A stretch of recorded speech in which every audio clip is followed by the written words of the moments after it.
everyone! Konnichiwa minasan! Welcome to Cookmas Day 11, and today we are making a Yule log.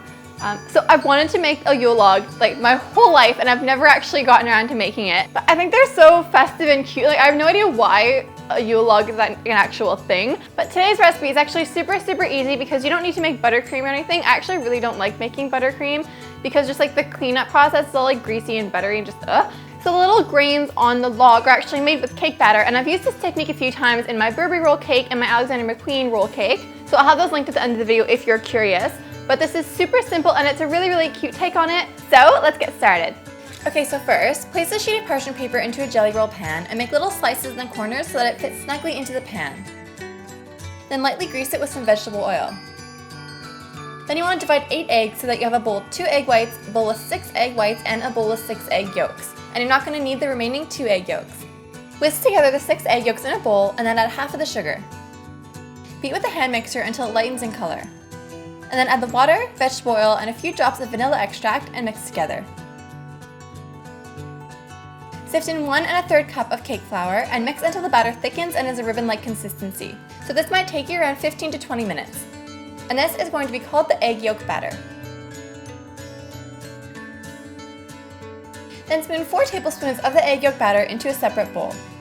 Add 2 tablespoons of cake flour and brown food coloring to make it a dark brown color. So this is going to be called batter A. Then beat 2 egg whites in a separate bowl with a hand mixer until they're glossy and reach stiff peaks. Add a pinch of cornstarch and whip until it stiffens even more. And so this is going to be referred to as the meringue. Then add 2/3 of the meringue mixture to batter A and mix well until the meringue is well combined. Then pour the batter into a piping bag fitted with a small round tip. Pipe the wood grains onto the pan with batter A and then bake for 1 minute and 30 seconds in the oven.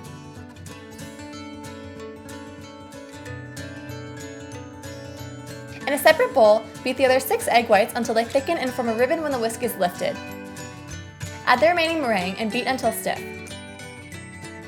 Then add the remaining sugar, and when the mixture develops a shine to it, add the cornstarch and mix again.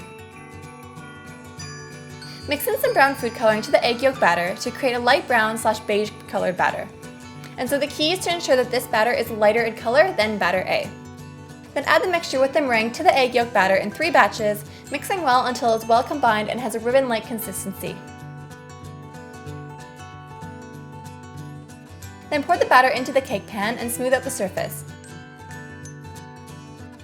Tap it on the countertop a few times to remove any air bubbles and bake in the oven at 340 degrees Fahrenheit for 10 to 14 minutes. Once it's finished baking, place a sheet of parchment paper on top of the surface of the cake and flip it over onto a cooling rack. Immediately peel off the parchment paper from the side with the design and then place another sheet of parchment paper on top. Then allow the cake to fully cool. So in the meantime, we're going to make the cream filling. So what you want to do is place the cream, sugar, and vanilla extract in a bowl and beat with an electric mixer until the cream stiffens.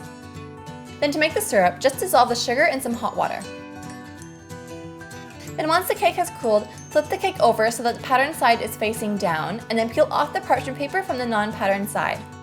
Using a knife, make shallow slices 2 centimeters apart on the surface of the cake. Then brush the syrup onto the cake with a pastry brush. Spread the cream onto about 2/3 of the cake and then sprinkle about 3/4 of the sliced strawberries on top. Slice the cake about 1 inch from where the cream stops, and then you want to lift up the side of the cake and parchment paper closest to you and roll the cake away from you in one motion. And so if the cake doesn't roll up very tightly, you can wrap the cake in some plastic wrap to help. Then twist the sides of the parchment paper closed like a candy wrapper and place it in the fridge for an hour. Repeat with the remaining cake, cream, and strawberries. Then after both the cakes have rested, slice the ends of the large log off with a warm knife. Then slice the larger log into small pieces to act as branches growing off the main log.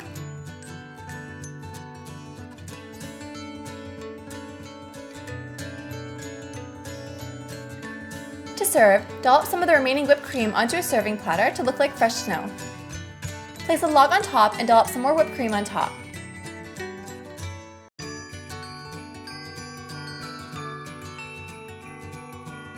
Decorate the log with some marzipan squirrels, acorns, and holly, and you are done!